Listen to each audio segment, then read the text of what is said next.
All right, guys. Week 4, we're in the last part of the first leg of this race. Now, I know you've been doing it for a while. You're starting to get some of your routine settled in. You're figuring out what meals work for you, what schedule works for you. This is the part is where it starts to, the intensity increases a little bit. So it's important to remember why you're doing this. Who is going to be impacted? What are you going to get back in your life? How is life going to change for the better for you? We are in the middle of adding the years to your life and life to your years. We want longer days, more days, and we want better quality of living for those days. We don't want to just exist. These are the rules that we follow to do that and make sure that happens. So week 4, if you just want to check the boxes, here are 9 boxes. And as a reminder, everything in yellow is new. Everything that's not highlighted is you've already been doing. So we're still doing here the first one, 1/3 of your body weight in ounces of water daily. We're consuming 4 servings of vegetables daily. 2 of them need to be green vegetables specifically. And then again, I'll say this every week, but the salad and the green smoothie do so much for us. So at least have one or the other. And I actually recommend both as much as you can. You probably won't do it every day, but as many days in a row, or as many days of the week, I should say, do that. Get both a green smoothie in the morning or afternoon and eat a salad for lunch or for dinner, however you need to do it for your schedule.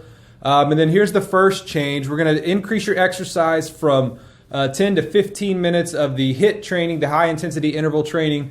If you need a refresher, which you shouldn't by now, but there's a video on it. Sleep.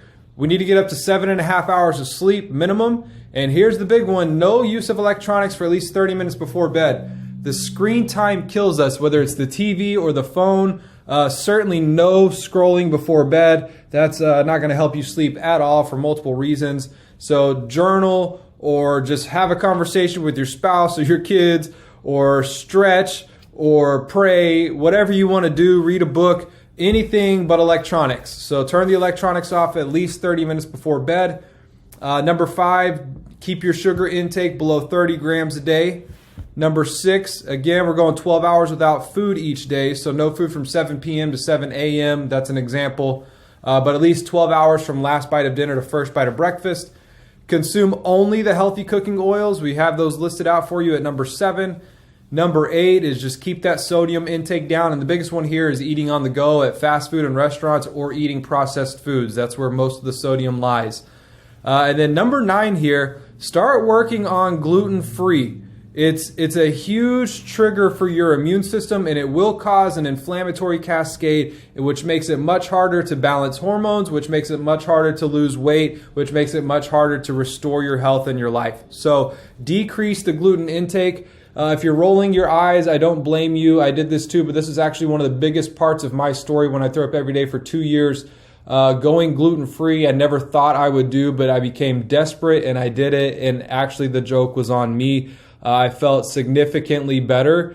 Wasn't necessarily overnight, but it allowed my body to recover. So the foods of today are much more plentiful. There's many more options and much more palatable. They taste so much better than even 5 years ago. So there's a lot of people that have to adhere to a gluten-free diet. So you've got a lot of choices, a lot of options today. And you can make your same meals, even like a mac and cheese or a pizza or some of these things that you're like, oh man, I could never have that. A burger. If you have a gluten-free bun and a grass-fed patty, you're not going to have a whole lot of toxins to deal with. And yes, I get that the patty's still processed and there's, if you want to upgrade it, do a lettuce wrap or something like that. But I'm okay with a gluten-free bun for right now if you want to do so.